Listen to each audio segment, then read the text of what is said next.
speed of some 204 kilometres per hour, which gives an indication of just how quick he went in qualifying. Let's hear from Delatraz after he set that pole time. Pole position, and it wasn't an easy job today in Red Bull Ring. Yeah, it's my first pole position. We're really happy about that. As a rookie, to beat Mathieu Vaxivière and Tom Dillman, I'm very happy. It was really a good day. You've been one of the consistent racers in the championship, always the top rookie, always in front. But the title is going to be decided in the last races. How do you see everything? Today is going to be exciting for you to be on top. Yes, the level is really high in this championship. We have a big fight for the championship, and I'm ready to do it. Today is a good start with pole position, and I think this afternoon race will be very interesting. So good luck for today's race, Louis. Thank you very much. Well, Louis Delatraz knows that although we're getting towards the sharp end of the season, he's still got plenty of races to play with. There are 8 races remaining, including this weekend, which leaves the best part of some 200 points or so on the table. So let's head down to the grid.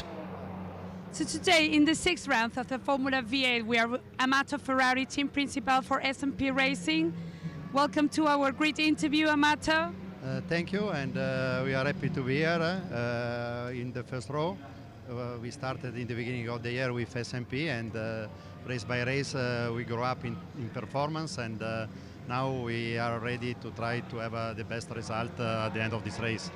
As we see the Mathieu Vaxivière today, pole position was really tight, on only 0.80 seconds. So the championship is come to a countdown for the title, and everything is getting very, very, very close. Yes, it's a fantastic championship, a lot of different winners each race. We try to do the best because we would like to keep open the championship until the end of the last race. And if we can do well here, we ought to come back in the fight for the final victory. It happens that you have an extensive experience in endurance and GT, Amato. What is your opinion from the press release we issued, the agreement, and FIA WEC and Formula V8 together? Do you think it's a good package? Yes, I'm sure. I know very well the WEC because we are part of the championship from the beginning in 2012. And so for sure a worldwide champion, and is very good for the driver, young driver, that can have a very good visibility with a lot of manufacturers that are involved in the championship. So we trust a lot for the future of the championship, and we will be present, hoping again with Isakian. He's a very talented driver that improves each race, and of course Vaxivière is an experienced driver, but we try to be present. Maybe, possibly, Vaxivière could possibly move into next year. It's a good opportunity to him for becoming professional and maybe jumping into another major endurance program in 2 years. I hope so. I try to do my best, and I would like to keep him in our other activity, like Ferrari with Ferrari or with prototype. So we see. Of course, we trust him and to Isakian a lot. And when we start for the season, we decide that because we think that they are 2 top drivers, one with experience and the other with big talent for the future. Well, the championship bid is on, so it's 3 more meetings now. Thank you, Amato, for joining us in the grid. Thank you very much, and finger crossed. Bye. So that was Amato Ferrari, who is the principal of the S&P racing team, but also from the AF Course Endurance Racing Squad. And the announcement that was being alluded to there was that the news that broke during the summer that for next season the Formula V8 3.5 Championship will be partnering with the World Endurance Championship for several rounds in the 2017 season. We understand the final calendar for next year's campaign is going to be unveiled in the coming weeks.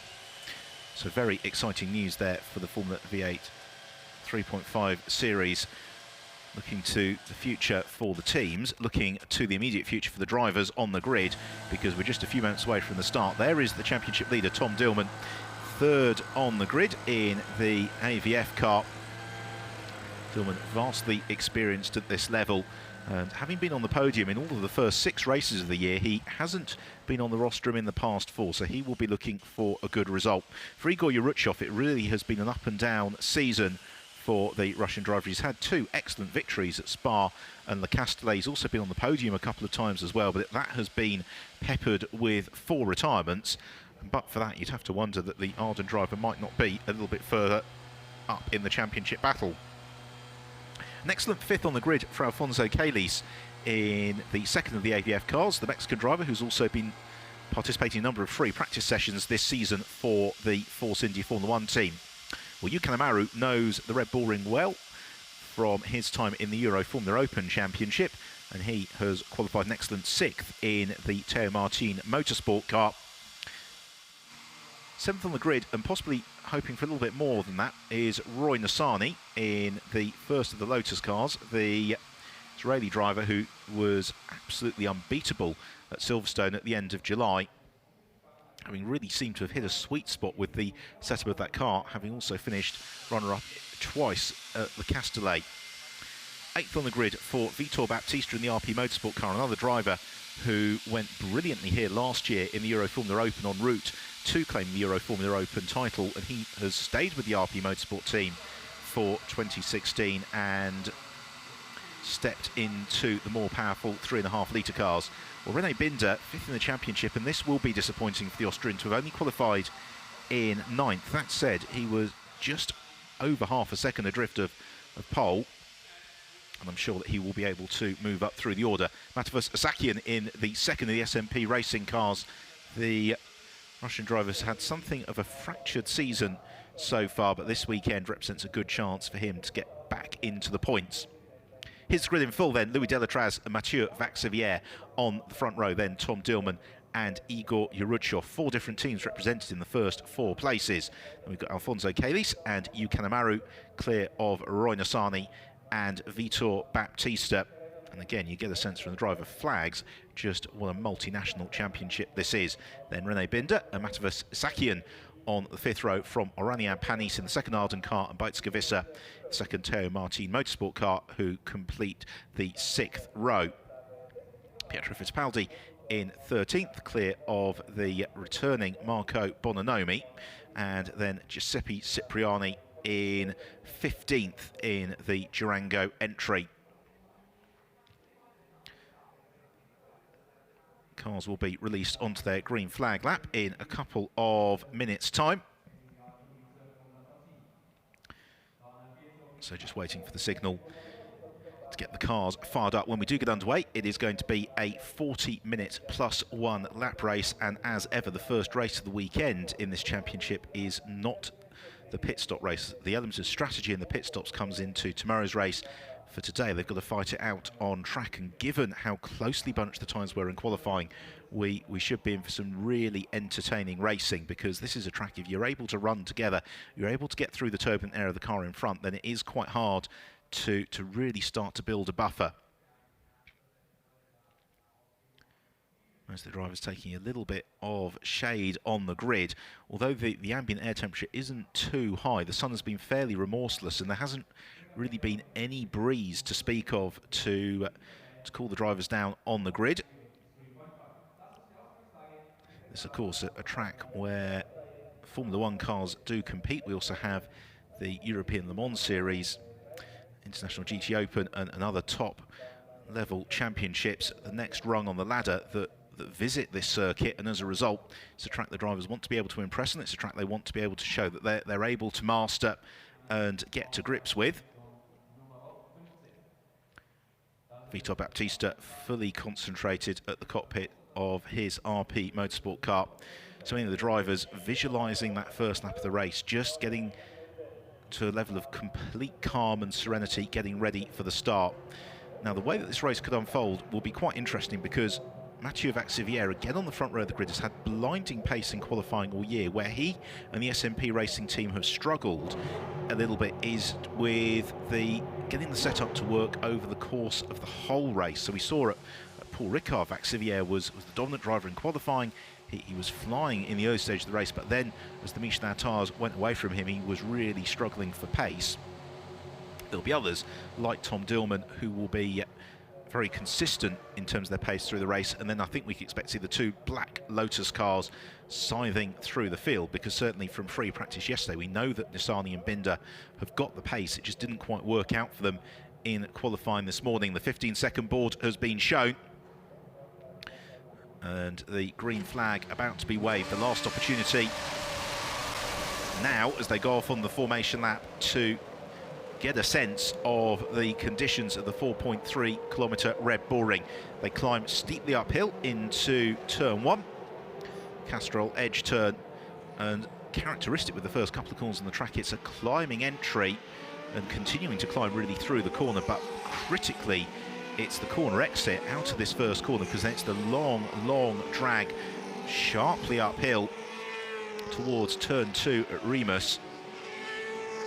If you pull through turn 1, you're going to be swamped by the opposition climbing up that hill. Any loss of momentum will really punish, particularly this very steep entry into Remus, which can be an overtaking opportunity, but it wants to be something of a full storm, because it's a very steep climb through the apex, which means sometimes the swooping line is more effective, and then the long drag downhill swooping through the curves. That goes on towards Rauch, and that is a double component right-hander that swoops downhill.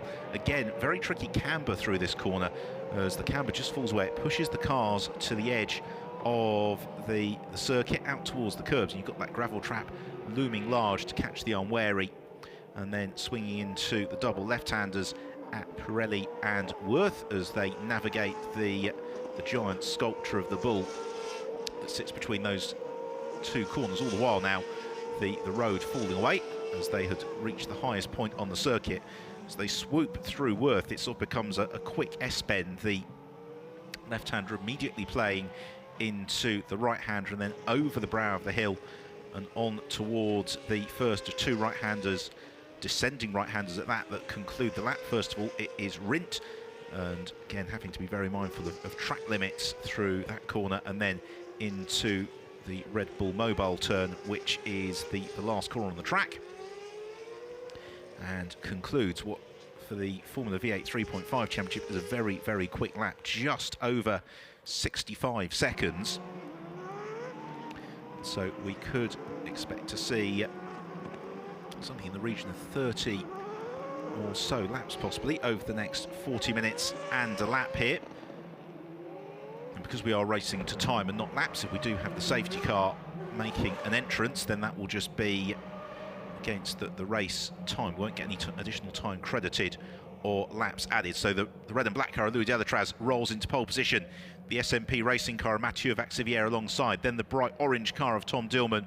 The slightly darker blue-nosed cone of Igor Yuruchov into fourth. Here comes Giuseppe Cipriani in the Durango car. Once he comes to a halt, then the start procedure will be underway. Everybody seems to be in position as they should be. The green flag is waved from the marshal at the rear of the field, about to go racing once more in the Formula V8 3.5 Championship as the lights flash out, and it's a great start from Vaxivière. Not such a good getaway from Louis Delatraz, also well away for Alfonso Calis and René Binder as they fan out into turn 1. It's Vaxivière from Delatraz as Aurélien Panis and Roy Nissany run wide. And they start to sprint uphill. Yuruchov snatches second. Kanemaru looking to go into third, almost interlocking wheels with Delatraz as they climb up towards turn 2. Heavy snatch the brake behind. I think that was Aurélien Panis as they swing through Remus, and then the long run down the back straight towards Rauch for the first time. And it's Vaxivière who's got the advantage from the Arden car of Yuruchov. Then we've got Delatraz, and then Kanemaru getting swamped by Dillman as Calis possibly edged out a little bit there by Kanemaru. Alfonso Calis snapped it sideways. René Binder tried to take advantage in the first Lotus cars. He couldn't do it. And he's now got Aurélien Panis just behind him. There is the red and white Arden car of the Frenchman Panis, just behind the blue helmeted Roy Nissany in the second of the black and gold Lotus entrant. Coming out of Worth then. And Bajtskivisa coming under a little bit of pressure further back from Matavos Isakian, forcing Visser to defend as they swoop downhill through Rindt for the first time. Also looking to make ground is Marco Bononomi as he snaps at the heels of Pietro Fittipaldi. The end of a fairly frantic first lap then, and it is Vaxivière who's got the jump on Igor Yuruchov. And Yuruchov under immediate pressure from Louis Delatraz and then Tom Dillman. It's another look, and what you didn't quite see there was that Yukanamaru moved line just as they came into the braking zone. I think that was what was settling there for Alfonso Cadiz. It wasn't so much a mistake from the Mexican driver as just possibly being caught a little bit by surprise from the late and abrupt change of direction from the Japanese. So the whole field still running in fairly close contention, with the exception of Vaxivière, who is taking advantage of a slight break in the traffic to try and make good his escape in these first couple of laps. That will make life a lot easier for the Frenchman in terms of managing his tyres and his pace. He's had just the one victory so far this season. That came in the atrocious conditions that we endured in the second of the races in Spa-Francorchamps. This is the fight for second and third then between Igor Yuruchov, who, although he runs in the SMP colours, is actually with the Arden team, and then the Fortet car of Louis Delatraz just behind. Slight gap back to Tom Dillman in fourth, and then a big break in the air to Yukanamaru, who is in fifth and doggedly holding off Kalis, Binder, Panis and Nissani. And again, the laps being reeled off so quickly, just a little bit of a tail slide there from Yuruchov. Is that going to give any sort of an opening here for Louis Delatraz as they climb uphill? I think it possibly will, and Delatraz, you could see as well, has got his DRS on the go, just trying to close the gap down to Yuruchov, and Delatraz looks to the inside of Igor Yuruchov. The challenge for second and third. Oh, and there's contact between the pair of them as Delatraz's wheel gets lifted off the ground. Fortunately, it was just wheel-to-wheel contact and no damage there for the Swiss, but it's Yuruchov who's lost out as he defends from Delatraz as they head downhill into Rauch. The Russian covers the inside line. Will he slither wide? This is the chance for the Swiss Delatraz to fight back. It also gives half an opening to Tom Dillman. Still they run side by side into Pirelli, and around the outside swoops Louis Delatraz. Great move. And can Yuruchov fight back? He has had something of reputation, the Russian, as a man who is very, very difficult to overtake. And Louis Delatraz really had to work hard for that. But now he's through. Will he be able to go? Here's how it all started. He went for that late move into turn two. Yuruchov saw him coming, gave him room. It was then as they came out, the two wheels, just rubbed into each other. A slight lift there for Louis Delatraz. Fortunately, the low speed meant that there was no damage done. Now immediately Tom Dillman onto terms with Igor Yuruchov. And then we have got the gap back to Alfonso Cadiz. It's Yukanamaru who's lost out. He's lost several places over the last lap. He's also been passed by René Binder and Aurélien Panis. Meanwhile, Yuruchov has to defend from Dillman. Dillman looks to the outside line through turn two, and that's smart driving from the Frenchman. It means it doesn't compromise his run down the back straight, as the AVF driver, though, can't get onto terms with Arden's Igor Yuruchov as they swing downhill through Rauch on towards Pirelli.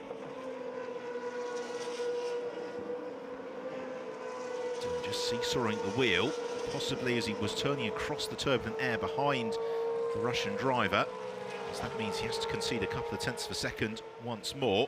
Look to regroup and re-challenge. Meanwhile, fifth place it's Cadiz, sixth is René Binder, seventh Aurélien Panis, eighth Yukanamaru, ninth Roy Nissani, 10th is Vitor Baptista, then 11th we've got Baitskavissa, the second Teo Martin car. There she is, the red nose cone with Matavusa Sakian just behind. Pietro Fittipaldi and Marco Bononomi also part of that battle as well. Still in the early stages of the race, but already, given the aggression in some of the dicing, I get a sense that track position is going to be key, and already Louis Delatraz has opened up 1.5 seconds worth of an advantage on Igor Yuruchov. Tom Dillman in fourth, just behind him. Then it's a further 2.5 seconds back as a challenge from Vitor Baptista to the inside of Roy Nissani. And that is 9th place for the Brazilian Vitor Baptista. Frustrating for Nissani because he would have been hoping to at least keep in touch with Tom Dillman in the points. Here is how it all unfolded. Nissani slightly optimistic with his braking point for turn one. And he ran very wide across the painted asphalt on the exit, which is very, very slippery, and losing plenty of momentum. Rutschhoff and Dillman, that gap just opening up fractionally as ahead of them. Louis Delatraz is on course to set the fastest lap of the race as he hurtles off in pursuit of Mathieu Vaxivière. Plummeting downhill, the Sakian now coming under a little bit of pressure from the Brazilian driver Pietro Fittipaldi. Fittipaldi has moved across from the FIA Formula 3 Championship for this season, behind a Sakian who has also been found in GP3 at times this year, and the vastly experienced Marco Bononomi behind them. There is Bononomi. I expect that Bononomi will just be inclined to wait and see how that battle in front pans out. Meanwhile, the fight for fifth between Kalis and Binder is now starting to come to the boil. Rene Binder, he can see Tom Dillman and Igor Yurutshov disappearing down the road. He wants to force the move, tries to dart to the inside of Alfonso Kalis. That's very well defended from the Mexican. He just had that car perfectly positioned. And Aurélien Panis, of course, knows that any hole that Rene Binder can find might also have an Arden-shaped gap as well for him to follow through in. There is Aurélien Panis, who comes into the weekend fourth in the standings. Hasn't been on the podium since the Hungaro Ring, though. And in terms of the title fight for the Formula V8 3.5 Championship this year, what's been quite interesting is that after Tom Dillman sprinted into that early championship lead, none of his rivals have been able to string together those consistent results for multiple weekends that have really allowed the pressure and the gap to be closed down on him in terms of the championship battle.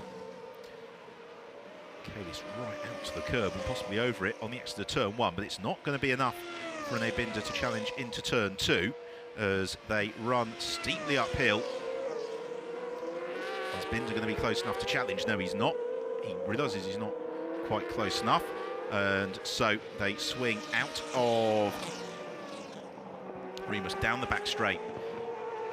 That fight for fourth and fifth, 3.5 seconds back from the Dillman and Yurutshov scrap, and actually Alfonso Kalis is almost a second a lap slower than his teammate Tom Dillman, and this is partly why Rene Binder is getting increasingly frustrated. Bottled up behind Alfonso Kalis. He knows that he's got a quick car underneath him. He knows if he can find a way past, then he could possibly close that gap down and look to get into the scrap for the podium positions. Meanwhile, at the front of the field, Delatraz last time around took 4/10 out of Mathieu Vaxivière, and Louis Delatraz on course for another quick one, which he delivers. He sets the fastest lap of the race. He takes another 4/10 of a second out of Mathieu Vaxivière. He brings the gap from first to second down to 1.7 seconds. We're currently watching the fight for third and fourth as Tom Dillman has got the jump on Igor Yurutshov and is easing clear of him. And that is crucial for Tom Dillman in terms of his championship scrap. It's also potentially quite good news for Alfonso Kalis because he might well reel in the Russian. Meanwhile, adventures further down the field. Vitor Baptista across the gravel trap on the exit of Worth can embarrass Vitor by saying he made exactly that mistake a year ago in the Euro Formula Open as well.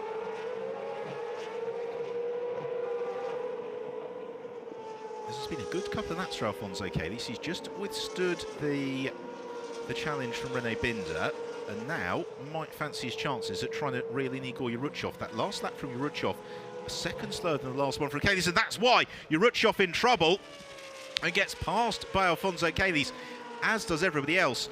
So quite what's gone wrong there for the Russian Igor Yurutshov, I don't know, but again, his wretched luck continues. That is going to be his fifth retirement in 11 races in the Arden car. So real disappointment for Igor Yurutshov. We haven't seen if there's been any contact or something that might have damaged his suspension. There was just that rub with Louis Delatraz early on. Now, whether or not that has misaligned some rear suspension, we'll find out in due course, but that is the body language of an extraordinarily frustrated driver, slumping into the cockpit as he rolls down the pit lane. And he knows that non-finish today possibly eliminates any chance that he would have really had to have challenged for the championship. Now, here is the fight at the front of the field, and Louis Delatraz just 1.3 seconds back from Mathieu Vaxivière, and this is the scrap that we hoped we were going to have, because Vaxivier's blinding qualifying pace hasn't necessarily played into consistently rapid race pace so far in 2016, whereas we know that the Fortec team with their experience are going to be able to equip Louis Delatraz with a car that works perfectly over the 40 minutes or so of the race duration. We're only 12 minutes in to this one, and Delatraz is within a second of Mathieu Vaxivière, and this has been quite the chase from Louis Delatraz. He has been able to nibble away some 2 seconds of Vaxivier's advantage over the course of the past 4 laps. But of course, now for Louis Delatraz, it starts to get a little bit difficult because he gets into the turbulent air of the car in front, and that is where the car starts to understeer a little bit. It's where he has to ask a little bit more of the Michelin tyre. It's where Vaxivière will possibly be able to try and hope to maintain that buffer. But what will be worrying for the SMP racing team on the pit wall, and Vaxivière when he sees his pit board, is that Delatraz has been able to consistently take 0.4 of a second a lap out of Mathieu Vaxivière. But through the first sector on this lap, they were identical in terms of their pace, so there is 1/10 of a second. Delatraz a 10th up on Vaxivière through sector 2. Which just suggests that the Swiss is getting into the turbulent air of the car in front. So he gets to within about 7/8 of a second or thereabouts of Vaxivière. That's where it's going to start to bite. So across the line we come, and for Vaxivière, it's his personal best lap of the race, a 1:18.7, so he elevates his pace. Louis Delatraz a 1:18.6, he drops his pace by a couple of tenths, but he still gains a fraction of ground on Vaxivière. He'll try and take advantage of the slipstream as they climb from turns 1 to 2. Then in third place, it's Tom Dillman. Dillman, whose transponder has decided to take the afternoon off, therefore running slightly on adjusted time. But I can tell you he's 5.2 seconds clear of his teammate Alfonso Calis, with in 5th place now Rene Binder, 6th Aurelien Pani, 7th Yuka Amaru, 8th is Roy Nassani, 9th Vitor Baptista, Bates completing the top 10 after Pietro Fittipaldi and Marco Bolonome have also both got the jump on Matevos Sakian, which suggests the Russians had an adventure somewhere. Now begins the game of cat and mouse, and this is almost the ideal circumstance for Louis Delatraz. This battle for the lead is still circulating more rapidly than Tom Dillman in third. They've got some 6.5 seconds of clear air behind them, and therefore Delatraz can afford to wait here. He can bide his time. He doesn't need to force this move on Mathieu Vaxivière. If he wants to, he can just now get into that game of attrition, sit just outside the turbulent air bubble behind the Frenchman, and then look to pressurise him a little bit later on. Delatraz will know that in clear air he's got a car that's able to, almost at will, go 3 or 4/10 of a second a lap quicker. But now that he's got to within about 8.5 of a second, the pace between the pair of them has levelled off. Now what we don't know, and won't know until after the races, is that a case of Delatraz thinking tactically, looking to conserve the Michelin tyre, knowing he's got optimal track position, or is it a case of, in fact, he just cannot get any closer because of the turbulent air from Vaxivière? Mathieu Vaxivière, meanwhile, has responded now to the presence of Louis Delatraz. He has, in the past 2 laps, set his personal best laps of the race in consecutive tours of the circuit. Will he be able to do that again? Dip beneath the 1:18.7 mark. We'll find out as we come to the end of lap 12. Across the line, the pair of them flash. And yes, another personal best lap of the race for Mathieu Vaxivière, a 1:18.5. And it means that he actually builds his advantage over Delatraz out to 9/10 of a second. Pair of them circulating in tandem. Their advantage over Dillman continues to grow. Dillman continues to pull clear of Alfonso Calis. whose mirrors remain filled with the Lotus of Rene Binder, but Binder unable to make too much in the way of a genuine bid to find his way past the Mexican. Aurelian Panis is an ever-present in that scrap, and then the gap from Panis to Kanemaru in 7th out to a couple of seconds. Roy Nassani, who started the day second in the championship, he is currently in 8th place. He's absolutely flying as well, but he is caught behind Kanemaru, not being able to find a way past him. There is Nassani and there is Kanemaru. So this, the scrap for 7th and 8th place. And every position gained for Nassani is crucial in terms of his championship charge, with his main rivals, Louis Delatraz, Tom Dillman up the road ahead of him. Also, Aurelian Panis will take points off him, as will Rene Binder, his teammate. Binder and Panis becoming increasingly familiar with the rear wing of Alfonso Calis' car, but Nassani is really pushing. He's trying to force that move on Kanemaru. The race leaders run down the start and finish straight, climb up into turn 1. Binder a little bit closer to Alfonso Calis on this occasion. Is he going to be close enough to challenge into turn 2? He's certainly giving it a lot of thought, and Calis knows he's coming. Consults his rear view mirror, looks to see where Binder positions his car.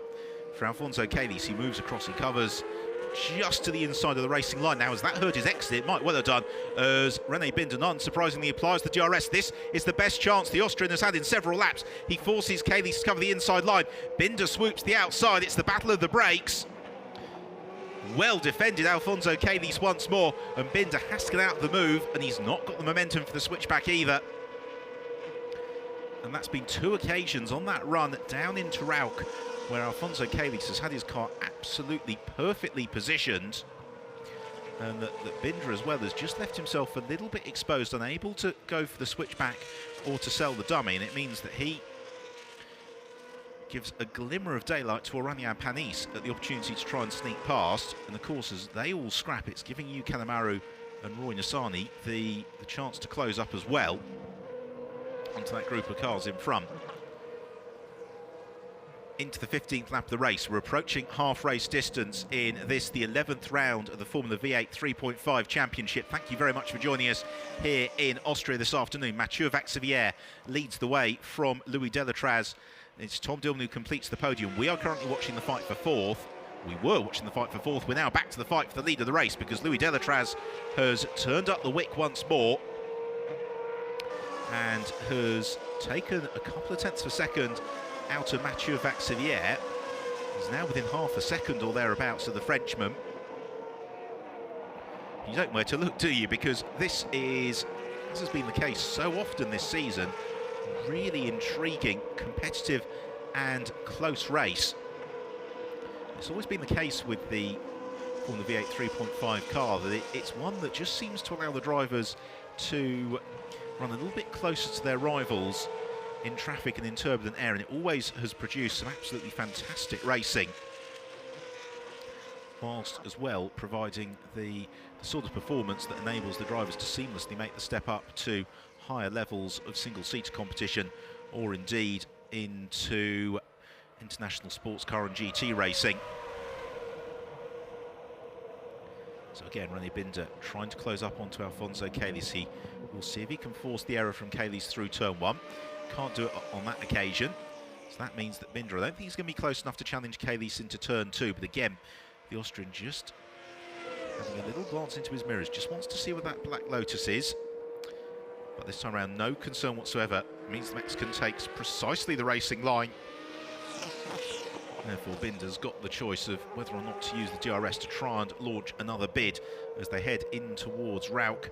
And actually, Binder a little bit closer, not using the DRS that time around. He's able to close up to Calis. Meanwhile, further back down the field, Pietro Fittipaldi and Matavos Sakian. And Sakian running wide in his bid to reclaim the place from Pietro Fittipaldi. It's a bumpy old ride across the curbs for a Sakian. The race leaders flash through once more.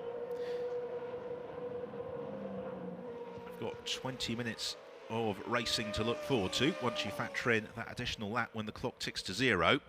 And Mathieu Vaxivière doing a very good job of being absolutely unflappable at the wheel of his SMP racing car, because one of the reasons why Formula V8 3.5 Championship has always been a direct stepping stone into Formula 1 is these longer 40-minute race durations. It's an extra 10 to 15 minutes compared to what you'd be experiencing in a Formula 3 race. Just begins, particularly with the pace of the cars, to force more concentration from the drivers, just gets them to work that a little bit harder, both physically and mentally. And when you get into a race like this one for Vaxivière, where you've got a rival behind you for almost 3/4 of the race distance, just having to work at that concentration. The same as well for Alfonso Celis and Yu Kanemaru. They have had their work cut out throughout the course of the race.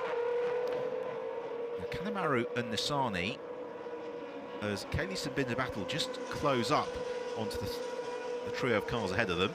But then as soon as the dicing settles down, then that gap reopens itself once more. The driver who's increasingly caught here in no man's land is Aurélien Panis. Over the course of the last lap, he's just lost touch a little bit with Binder and Celis, and that gives hope to Yu Kanemaru, possibly gaining a little bit more ground. Kanemaru, whose best result of the year has been a brace of 4th places. They came at Spa-Francorchamps and the Motorland Aragon.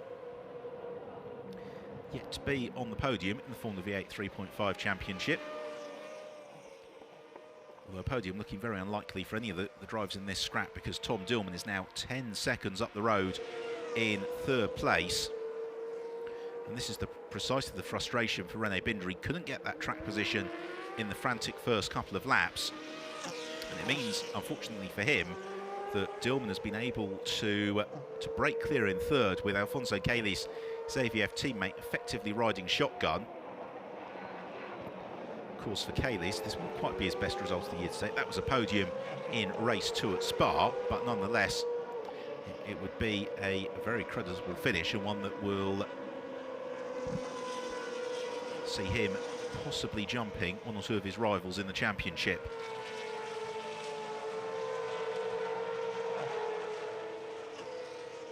Field swing through Worth on towards Rindt. They're on the 18th lap of the race. The clock ticks downward. We're following the fairly prolonged and plentiful battle for 4th through to 8th. Mathieu Vaxivière still leading the way from Louis Delatraz. Tom Dillman in a very secure 3rd. No pressure from this battle that's ongoing behind him, as again, for Alfonso Celis, the 2 points where he's looked a bit precarious have been through turn 1. And again, that's very important for the exit towards turn 2. And then again, out of turn 2, it's really sort of good effect when he just moves off that racing line, even if it's only by a couple of inches, or turns in a fraction of a second earlier. It just hurts him so much with that speed down the back straight, as Yu Kanemaru, very slow mid-apex on that occasion through Remus, but to very good effect, because it meant that Roy Nissany had to jump out of the throttle. It means that the Japanese is under no pressure as he swings down through Rauch for the 19th time of asking. Now, that is interesting. You see on your screen, Mathieu Vaxivière's just set the fastest lap of the race, and might well have played a bit of a tactical masterstroke here in terms of the way that he's been managing the Michelin tyre through the course of the race, that he's been able to keep it in very good condition. Is now the opportunity just to kick on in the late stages. Likewise for Alfonso Celis, he's had a very good lap in relation to René Binder. And the gap that was 0.8 of a second between the pair of them at the start of the lap has gone out to just shy of a second through turn 1. And again, Binder pinpoint precise, but so is Alfonso Celis, and this is very impressive from the Mexican. And over the course of the year, we've really seen with Celis just that level of concentration and the ability to run at the front of the field lap upon lap has really been rewarded with some more consistent performances for Celis. Same for Yu Kanemaru, who, relatively speaking at this level, somewhat less experienced than Roy Nissany. Nissany still being thwarted by the Teo Marti Motorsport driver as the pair of them swing downhill. There's Aurélien Panis in solid 6th, and again for Panis, that 6th place is going to reward him with 8 points. But on a day where championship leader Tom Dillman is set to possibly score double that, it's going to allow Frenchman Dillman to still maintain a fairly secure championship lead, albeit with some 7 races remaining. Panis seesawing at the wheel as he heads through the final turn. That possibly just gave the Arden driver a little bit of a fright. As we cut in, you could see him making a fairly robust corrective turn on the wheel. Oh, and that's a slight mistake through turn 1 there for Kaylees. He just took a bite of curb as he turned in. Just pitched the car sideways very slightly. Not sure what Kaylees was signalling just there with his hand out of the cockpit, possibly trying to get rid of a tear-off visor. Certainly wasn't waving René Binder through.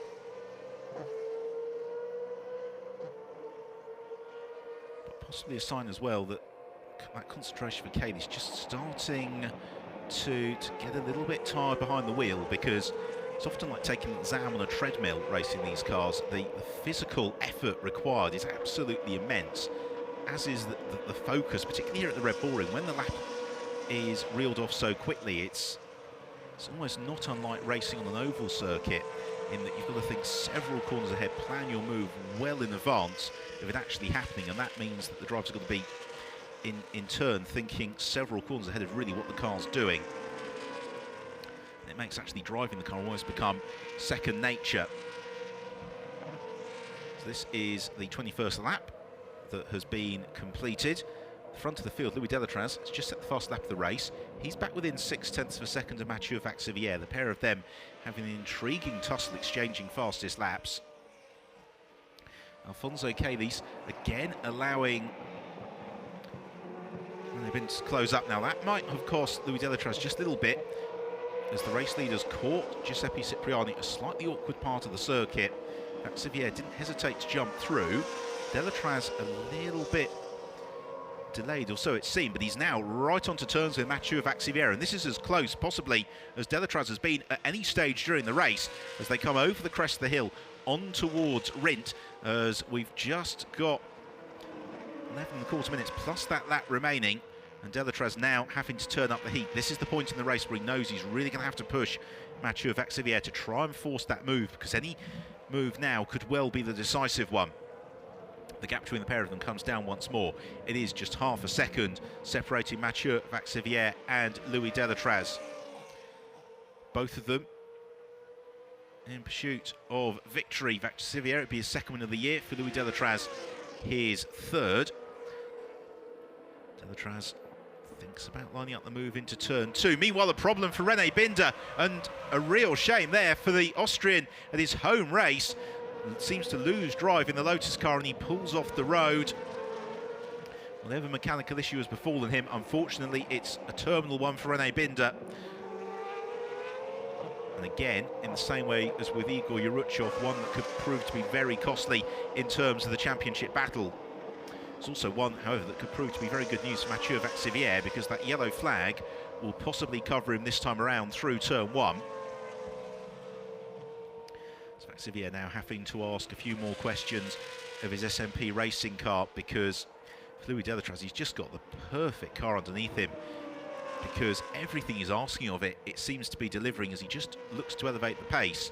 So his Fortec car will allow him to push that a little bit quicker. There is René Binder, and that car in a far from ideal position.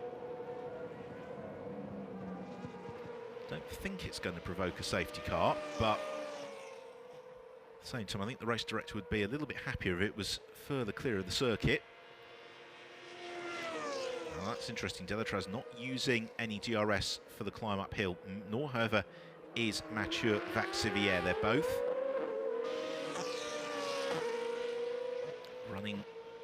playing that shadow boxing between the pair of themselves, looking to see who wants to show their hand first. It means there's no DRS down the back straight either from Louis Delatraz. Delatraz knows that when he deploys it, he's going to have to try and catch Vaxivière by surprise. Now here, possibly, is an explanation as to what went wrong for René Binder. He was squeezed onto the grass by Alfonso Kaylees coming out of turn 2.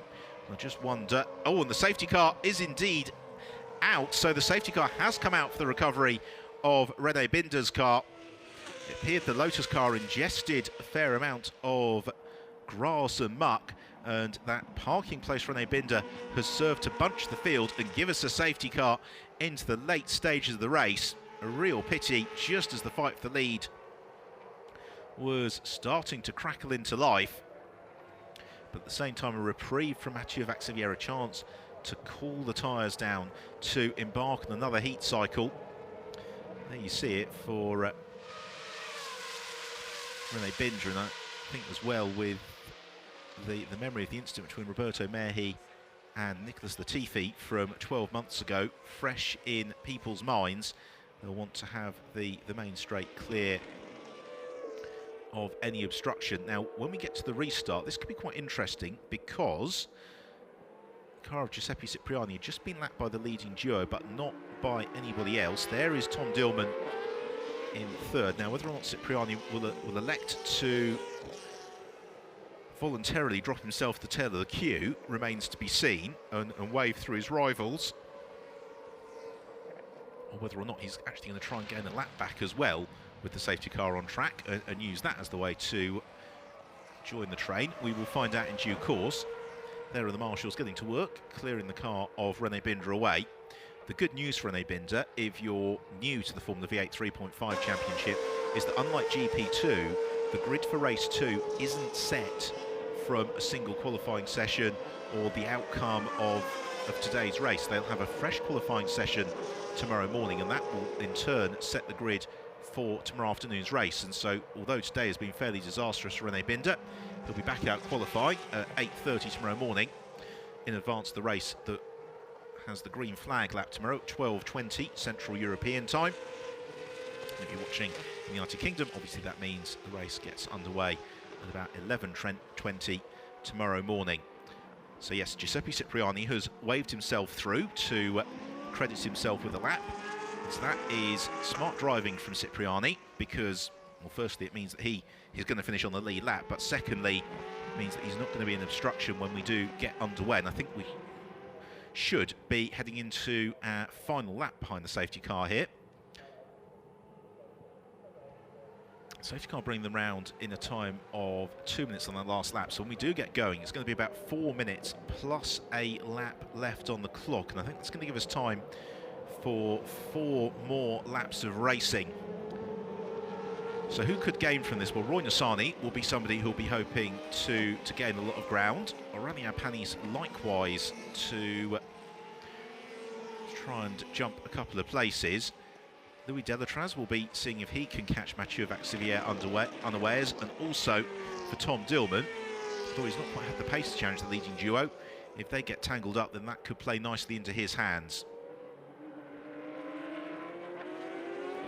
It's also the opportunity for others at the end, the tail of the field, to score some somewhat unlikely points. Here is another look at it. Cayley squeezing Binder off the road, and again, without talking to the team, hard to say exactly what went wrong there, but possibly the ingestion of things that are not very good for an engine.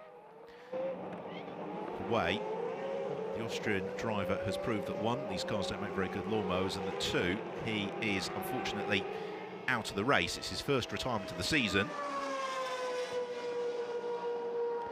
and potentially coming at a fairly costly time as well. It's also only the second time this year that Binder won't have scored any points. And you'll also have seen that Igor Yuruchov has taken to the track as well, getting in some additional running at the wheel of the Arden car. I don't think he's going to claim any points, but we'll certainly learn some things for setup for tomorrow. Confirmation then, the safety car coming in this time round. The lights are out, and it's going to be the responsibility of Mathieu Vaxivière to get this race back underway. It's going to be a short and sharp sprint over the remaining 4 laps or so as Vaxivière pulls the pin heading into Ridge, and he gets a decent jump, in fact, over Louis Delatraz. And that's been very well judged from Mathieu Vaxivière, and it would appear, certainly amongst the top 4 or 5 places, there isn't going to be any change in the order on the safety car restart. Nobody quite close enough to challenge into turn 1, although Kanemaru very late on the brakes, and flying wide is Vitor Baptista. He rejoins just in the path of Botskavissa. And that might also allow Bononomi into the mix as well, as Nissani draws alongside Kanemaru as they climb up towards turn 2. And Nissani goes around the outside of Kanemaru and gains the place. Good move from the Israeli driver, and again, one that could be important for him, as running wide, Vitor Baptista, he rejoins alongside RP Motorsport teammate Marco Bononomi. Downhill through Rauch, and Bononomi finally makes the move stick on Vitor Baptista. Pietro Fittipaldi also looking to try and pick his way past the Brazilian as well. There is the possibility of a point being available here for Fittipaldi if he can gain that place.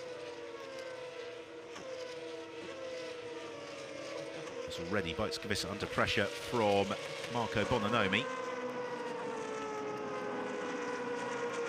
Bononomi, a good yardstick, although sure this weekend providing some absolutely invaluable data for the RP Motorsport team with regards to trying some different things with setup and just pinning down the best way to get that car working for this first year team in the championship.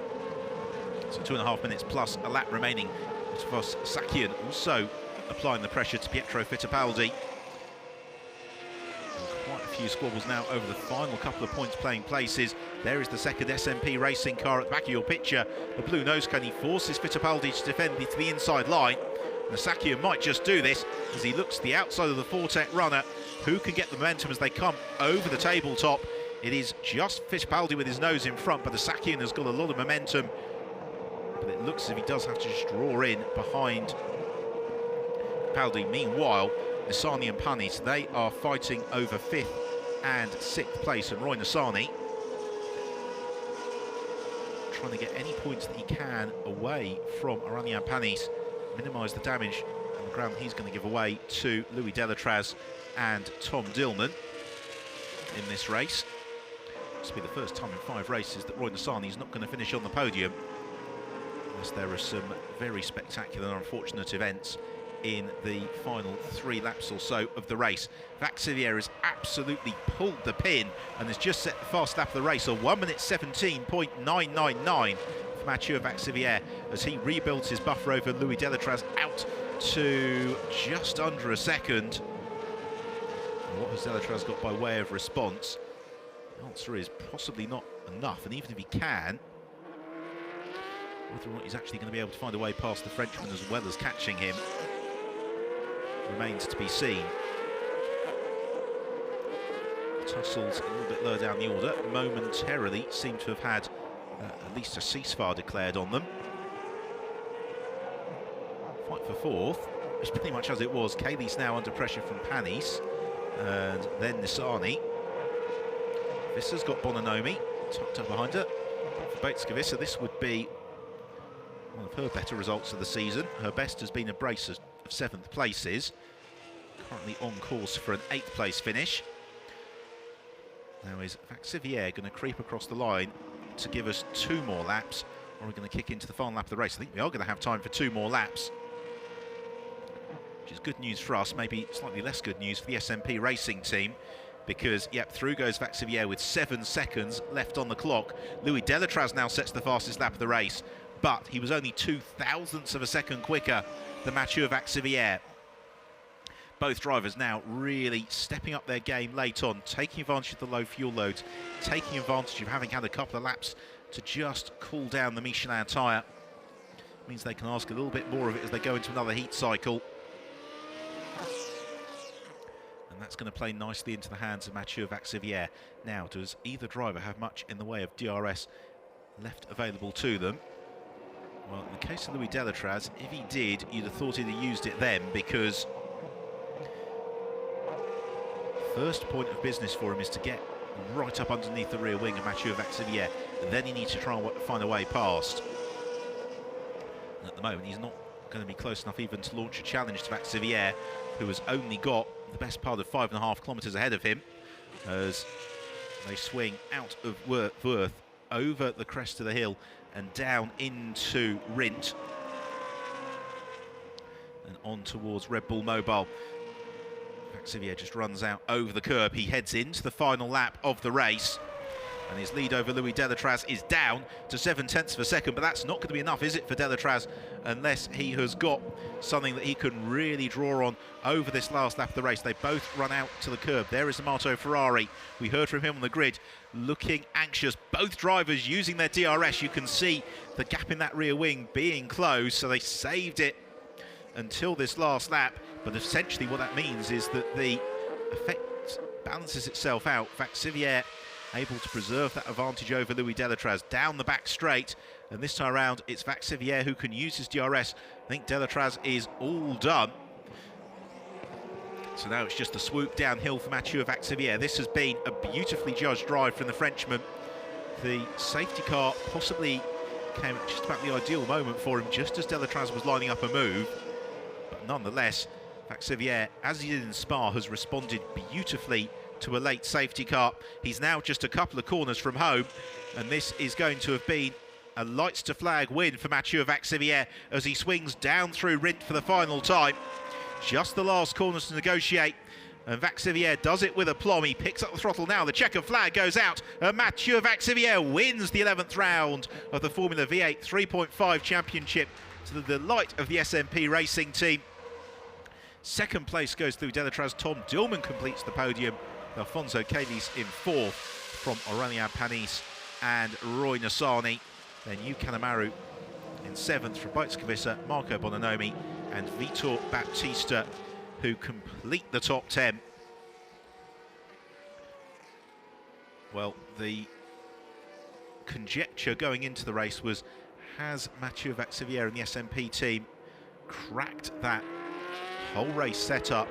And the answer, based on stage, yes they have, particularly those scintillating laps following the safety car late on, and Vaxivière setting the fastest lap of the race as well through the course of the last lap, 1:17.4.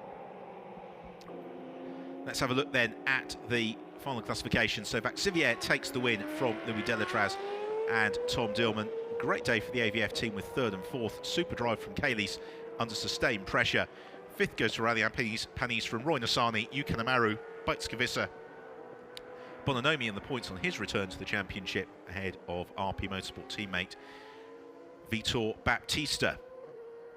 Pietro Fittipaldi a tenacious 11th from Matevos Sakian, then Giuseppe Cipriani, Igor Yuruchov. The disappointment of that prolonged stop in the pits earlier on, and René Binder, his retirement prompting the safety car. So in terms of the championship then, well, it means that Dillman concedes a little bit of ground to Louis Delatraz, but not an awful lot. He still retains a very comfortable championship lead. Delatraz jumps to second over Nassani, with Mathieu Vaxivière and Aurélien Panis still in the mix with 7 races remaining. For Igor Yuruchov, however, one would have to suspect that he really requires a lot of bad luck for those ahead of him in the championship if he's going to come back into the championship fight. Into part ferme for Mathieu Vaxivière. The SMP racing driver had to work very, very hard for that one. I'm sure that he enjoyed it enormously. It was a great tussle with Louis Delatraz, the pair of them comfortably the class of the field over the 40 minutes as Vaxivière celebrates. And nice to see the two drivers congratulating each other.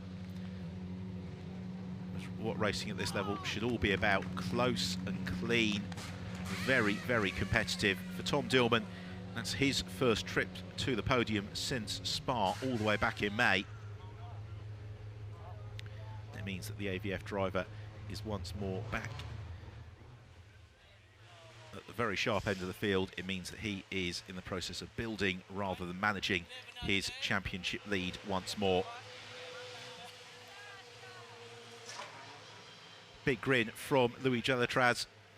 It was really just that slightly sluggish start which cost him. And once Vaxivière got the jump on him, it was then for the Frenchman to manage the pace of the race. So let's hear from our race winner.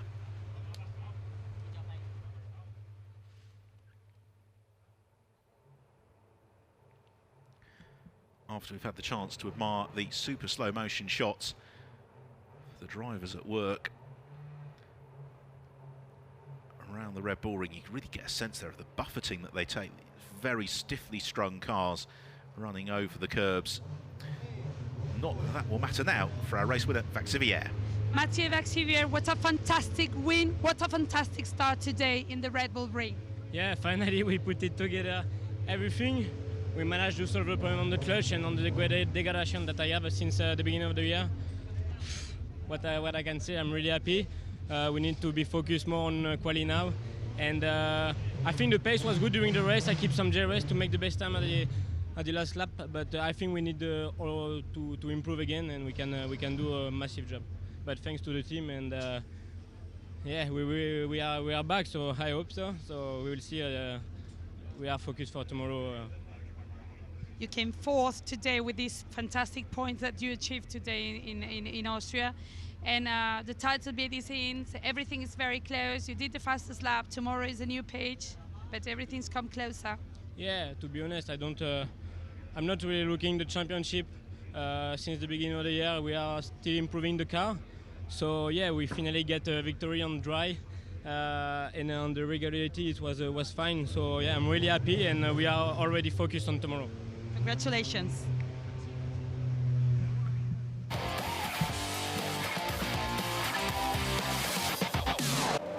Let's take a look back then at the highlights, and it was off the line where Vaxivière got the jump on Louis Delatraz, as Igor Yuruchov was also fighting for ground into turn one. Amazingly, they all made it through without any problems, despite one or two running a little bit wide. First lap, understandably, was going to be fairly frenetic. So Alfonso Kelly's having a huge sideways moment. Meanwhile, Louis Delatraz, having lost out to Yuruchov in the early running, was determined to pick his way back past the Russian, even if it involved a little bit of contact. As he could see Vaxivière breaking through at the front of the field. Eventually, he swooped around the outside at Pirelli, and that gave him the opportunity to then set off in pursuit of Vaxivière. A thrilling sequence of laps from Delatraz. Saw him closing up a couple of seconds in the space of 4 or 5 laps. Behind, Sakian and Fittipaldi were busy disputing some of the lower order placings. Meanwhile, Alfonso Kelly's had to get his elbows out to defend from René Binder, but that trip across the grass causing the Lotus car to slow. It prompted the late safety car, and then when we did get back underway, it was Vaxivière, who was in feisty form, who broke clear once more of Delatraz. So it was the second win of the season for Mathieu Vaxivière. Louis Delatraz in second, and the championship leader Tom Dillman through to complete the podium and consolidate his advantage at the top of the standings. Celebration then for Mathieu Vaxivière and SMP Racing.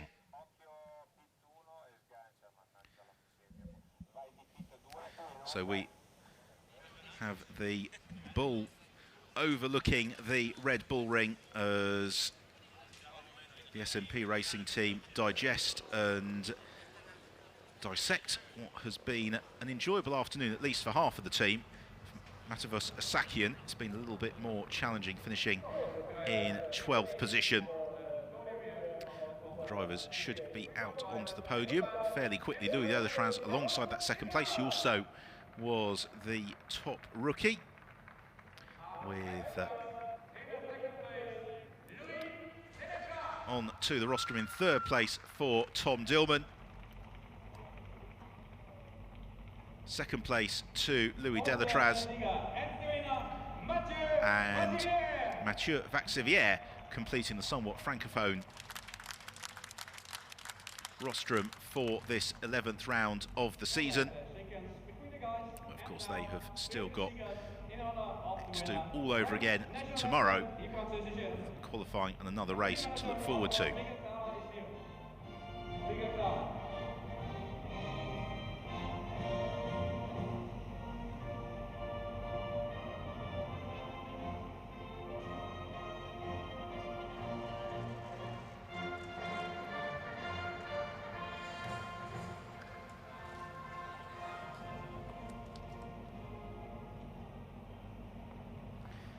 French national anthem in honour of Mathieu Vaxivière here at the Red Bull Ring. Victorious in the Formula V8 3.5 Championship for SMP Racing as we move in to the presentation of the trophies. In third place for Tom Dillman. his 7th trip to the rostrum of the year.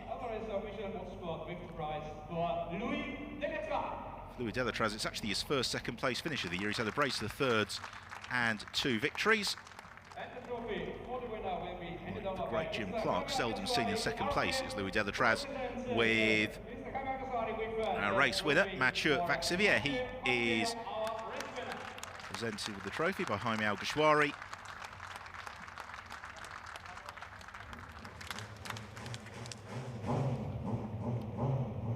We will then have the winning team trophy for SMP Racing. But first of all, it will be the rookie winner trophy for Louis Delatraz.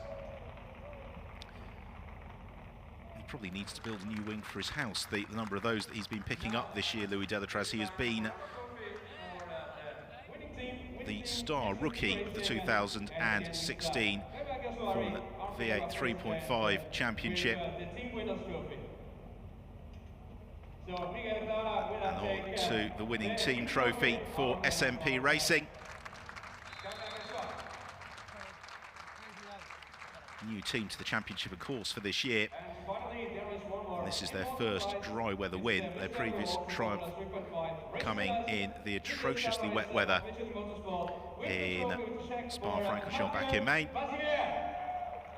So further presentations for Mathieu Vaxivière. They will be posing for the photographs and then making merry on the rostrum. We will be back for their second race of the weekend from just after midday Central European time tomorrow here at the Red Bull Ring. They'll be out qualifying first thing in the morning. But for now, from the Red Bull Ring, as they let rip with the champagne, thank you very much for joining us. We will see you tomorrow as the Formula V8 3.5 Championship season continues.